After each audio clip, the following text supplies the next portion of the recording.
Welcome to The Explainer. Today, we're diving into one of the absolute most enduring and honestly fascinating tropes in all of science fiction. We're talking about the killer machine. You know, the weapon built strictly for destruction that somehow, against all its programming, learns to love.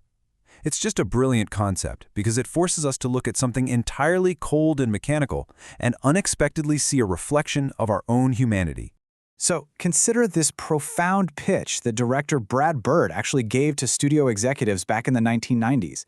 What if a gun had a soul and didn't want to be a gun? I mean, really ponder that paradox for a second before we jump into our three incredible case studies today. It perfectly captures the ultimate debate of free will versus programming. Just because you're built for one very specific purpose, does that mean you are trapped by it forever? All right, let's take a quick look at our roadmap for today. 1. The Weapon with a Soul.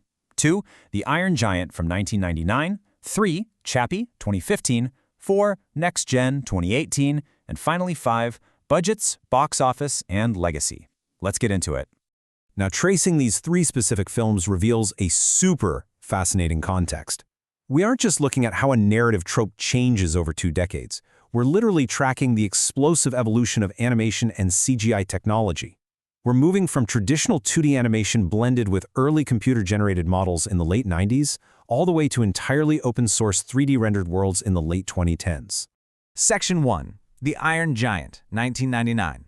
A Cold War classic. So, we're setting the scene in 1957 America, which is a time absolutely boiling over with Cold War paranoia. Right into this intense environment of national fear, a 50-foot, metal-eating extraterrestrial crash lands off the coast of Maine.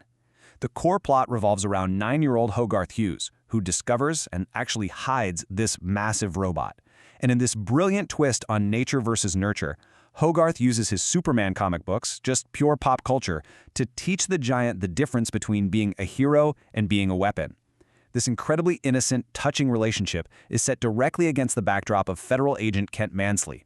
And Mansley's paranoid, highly militaristic worldview means he can only process this giant as a direct national threat. Here's something wild about the behind the scenes. Warner Brothers had just suffered a massive financial flop with their previous animated film, so they drastically slashed resources for this one.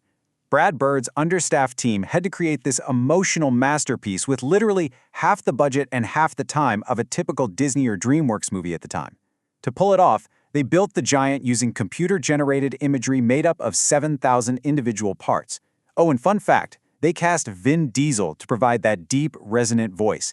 It just goes to show he was mastering the art of emotionally devastating, 3-word robotic catchphrases way before he ever became Groot. The origin story of the source material is actually incredibly poignant, too. The poet Ted Hughes wrote the original 1968 novel to comfort his children following the tragic suicide of their mother, Sylvia Plath. He used this beautiful metaphor of a giant being able to reassemble itself after being completely shattered. Now, even though the filmmakers changed the setting and added some characters, Hughes fully embraced this cinematic adaptation. He actually called the script's ending a glorious piece of amazement shortly before he passed away. Section 2. Chappie, 2015, a gritty dystopian hybrid. We're fast-forwarding 16 years now and shifting from traditional animation to a live-action CGI hybrid with director Neil Blomkamp. This film takes our core trope and drops it into a wildly different environment, a gritty, near-future dystopian South Africa. The story takes place in Johannesburg, where autonomous police androids are already patrolling the streets. A programmer named Dion Wilson steals a damaged police robot and installs a prototype artificial intelligence that perfectly mimics a human mind. But then Dion gets kidnapped. Suddenly, this newly conscious, totally childlike robot, who gets nicknamed Chappie, is forced to learn about life while being raised by eccentric gangsters in a highly dangerous criminal underworld. I mean, talk about a tough upbringing, right? Blomkamp's production approach here was an absolutely mind-bending technical achievement. You'd normally expect a heavy reliance on motion capture suits for a CGI character that has to interact with live actors in a dirty, gritty city. But nope, there was zero motion capture used for Chappie. Actor Sharlto Copley actually performed all the scenes on camera to organically interact with the cast, and then the animators went in and painstakingly painted over him frame by frame with the CGI robot. Now, the critical reception to Chappie was definitely a mixed bag. A lot of critics pointed out narrative shortcomings and some pretty clunky thematic shifts.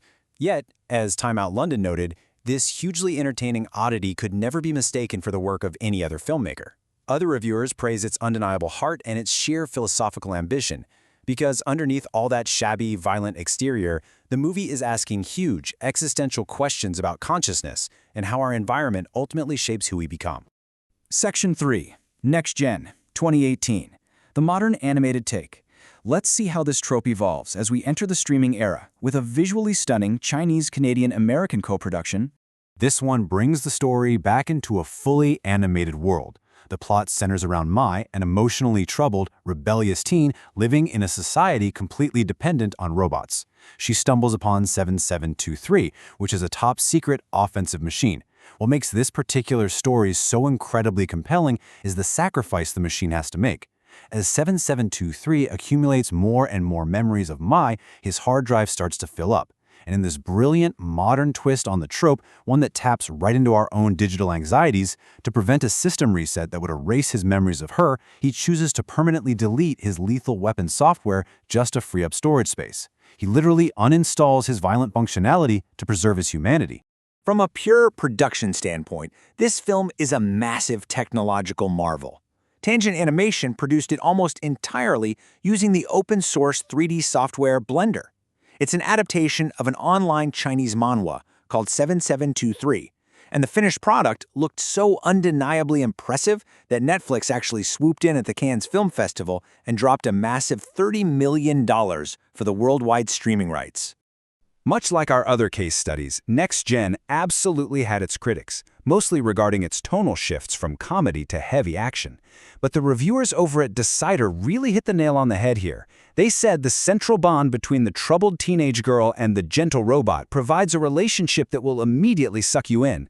And it just goes to prove that no matter what the animation style is or where the setting is, pure empathy is the secret ingredient that keeps us engaged. Section 4. Synthesis. Let's look at budgets, box office, and legacy. So what actually happens when we place all three of these films side by side? Let's take a second to synthesize this. When we map out the protagonists and antagonists, a very clear shared pattern reveals itself. In every single film, the learning machine relies on a pure-hearted, although sometimes flawed, human guide. You've got Hogarth, Dion, and Yolandi, or Mame, and they are always perfectly matched against a militaristic or corporate threat, Kent Mansley, Vincent Moore, or Justin Pin. These are villains who want to use technology exclusively for destruction or complete control. It is literally the ultimate battle of empathy versus paranoia. But, as we know, creatively sharing a trope does not mean sharing financial success. The Iron Giant suffered a tragic mismarketing campaign by Warner Brothers, grossing only about $31.7 million against a $50 million budget, though, of course, it later found massive, well-deserved success as a cult classic. Chappie, on the other hand, managed to double its $49 million budget, pulling in over $100 million worldwide. And Next Gen perfectly demonstrates our modern streaming reality. Outside of a $2.4 million theatrical run in China, it bypassed traditional theaters entirely because of Netflix's super lucrative $30 million acquisition. We kicked off this explainer by asking what happens if a weapon simply doesn't want to be a weapon. Well, the answer is delivered so beautifully by Hogarth to the Iron Giant: you are who you choose to be. These films, they aren't just about cool CGI robots. They are a profound metaphor for human free will. They challenge us to ask ourselves, no matter how you were raised or what society built you to be, what will you choose to become? Take that thought with you today and keep learning.